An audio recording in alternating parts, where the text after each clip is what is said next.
Let's head right over to the phones because carving time out of what we know is a very, very busy schedule is the executive director of the IHSA. It's our friend Craig Anderson. Craig, good morning to you. Good morning. Thanks for having me. Thanks for taking time out of your day for us, Craig. It's been a busy run these past few weeks, hasn't it? Yeah, it definitely has. Yeah, you click over to the new year and, you hope, based upon what we've been through, that some new things will develop, and unfortunately, that's not playing out like we like. But things are picking up, and I think that's a good thing. So the reason we're having you on today is you guys had a board of directors meeting yesterday. What are the cliff notes of what happened after that meeting? Yeah, so the board spent a lot of time just discussing kind of a number of scenarios of future seasons for this school term and how they might play out, and really charged the staff after hearing that discussion to develop a plan and establish a new meeting date of which they could reconvene and look maybe at a more narrowed focus of a possibility of what the future might hold for seasons. And in addition, hoping that we would maybe get a little more clarification from the Department of Public Health about what the future might look like, even in a short 2-week period. Did you get any of that clarification? We haven't to date. We heard the governor announce that regions could move into Tier 3, and then yesterday morning we heard that now that's unlikely, and as a result, there won't be any movement or opportunities, at least right away, at least from the information we received yesterday, that sport opportunities won't be advanced because regions won't be transitioning. So that appears to us, from the information we've received, is that still remains on hold. So bottom line is it's got to be a transition from Tier 2 to Tier 3, not Tier 1, Tier 2, in order to make things happen. Well, actually, I think we're in Tier 3 mitigations now, and we got to drop back to Tier 2 in order to have some opportunities. The tiers and the phases kind of get a little fuzzy, but I think we're in Tier 3 mitigations, and we got to fall backwards, if I'm reading the governor's information correctly, to advance to a future sport opportunities. We are currently in Tier 3 of mitigations. There was some hope, and last I checked was good hope that possibly we move to Tier 2 this Friday, at least here in Region 1 up here in Rockford. I don't know the way it is around the rest of the states. Did you talk about that? If we're in Tier 2 up here, but downstate still in 3, or Chicago still in 3, or 1's in 1, do you still have a statewide plan, or is there a scenario where our area could maybe playing sports but Chicago can't, or vice versa? Yeah, we did, and I think there's an appetite for the board to approve, as regions and schools fall into criteria provided by the state, that they could get some things going, that it's likely that the board's going to say, let's do it, to encourage those opportunities for kids. So, I think, the long delay that we've been under now since early November, where we've been in a pause, is now, let's where we can, let's get kids engaged and start moving forward. If you're just joining us, we're spending some time with Craig Anderson, Executive Director of the IHSA. Just to paint a little contrast for people who might not be aware of how things are going, what are surrounding states doing? Well, the surrounding states, our neighboring states, are generally going forward with all of they did in the fall and now in the winter, moving forward with all of their winter sports, generally on schedule. That's the information that we received. I don't know of any that have had to shut down, and as a result, because those opportunities are available, we're well aware of non-school organizations or parents organizing students to go and compete out of state. And a lot of times it's Illinois team versus Illinois team in a private building or facility that is offering those opportunities, and we've tried to make those points known to the Department of Public Health and the governor's office, that we truly believe our schools, led by our administrators, could really conduct this much more safely than the extreme travel that's being created by families taking students to continue to have opportunities to compete. So, but that unfortunately isn't being communicated to an extent of which there's some indication that we're going to have some things sooner rather than later for some of our students. It's very well put. Wasn't communicated appropriately. I don't know exactly what you said there, but you're absolutely right. I know we have in our building here we have a mother that has kids playing sports and basketball, and they're taking them up to. And you're absolutely right. Taking them up to Wisconsin, taking them out to Hammond, and playing teams from the same neighborhood. They're driving 2 hours north to play games. Do the people you're talking to understand that's more dangerous than having kids play in the same bubble of the school of kids that they go to school with? I don't know if they do or not. We've tried to numerous times to make those points known. They've never communicated what that means, or if their feeling is that there aren't as many as maybe we would believe there are doing that, but. We've shared information. We see on Twitter this school being represented in Hammond, Indiana, or locations you're speaking to, but they've never come back to us and indicate that is a concern of ours, and how can we work together. And that's really what we're hoping for, is the opportunity to work together to build some movement for our schools to convene and get some opportunities back available to kids.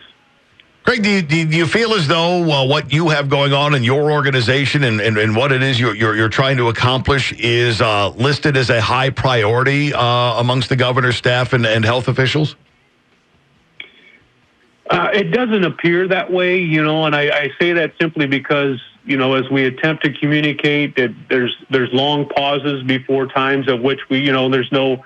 Right now, we have no future scheduled time of which we're going to reconvene and reevaluate where we're at.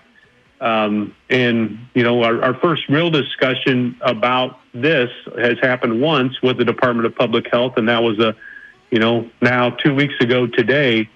And there's no schedule for a future communication update. Where are we at with these mitigations and timelines for falling out of the Tier 3 mitigation?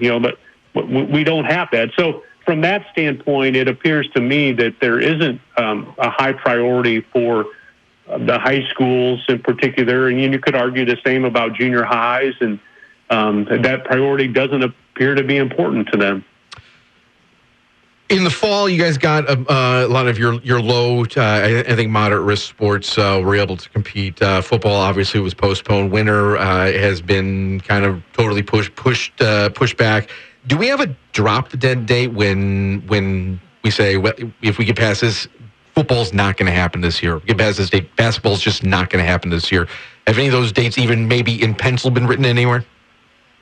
Yeah, so that was really part of our discussion yesterday, to get the temperature of our board and their thoughts related to it. And as you can imagine, there's a variety of opinions about, wanting to provide any opportunity, and I get it, but I think there's an appetite at this point, coming from our membership in particular, and that came out of our discussion with our board, that there does need to be some consideration likely for, the calendar is shrinking, and if we don't get things started, for us to have a state series is even getting more unlikely. But even for us to conduct a season is going to be a challenge on the limited number of weeks available in the calendar, and shrinking obviously as we go along. So there are some penciled dates, and that was some of what was prepared for the board to review, and so we had some good discussion about that, and I think unfortunately it probably is going to be a part of what the board has to consider, again, because we're simply running out of time. I'm sure you don't want it to happen this way, but would it be easier if the powers that be just said to you, look, we're pulling the plug, it's not going to happen, we'll talk about next year when we get a little bit closer, but as far as this year goes, let's just put a fork in it?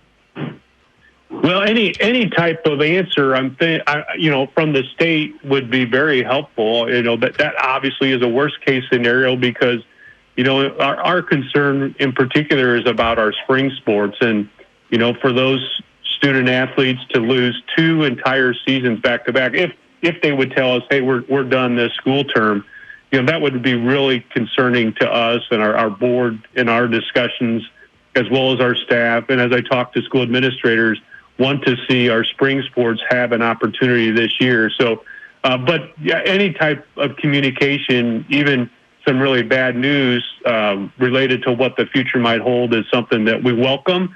The conversation is always, our phones, our doors are open to have a conversation to know, what the future holds. I've seen a sentiment, especially downstate, some reporters downstate, hypothesizing that, we all know how to play sports down here. Why don't we just do it? I don't know if you've heard of some conferences saying we're just going to run with it. And if a school does decide to do that, will you guys have the obligation to react to it? Yeah, I think we would. Yeah. And we, in early November, we kind of transitioned to that thought, thinking, and in regards to basketball in particular, we put it up to our schools, say, hey, if you're comfortable with it, let's go for it.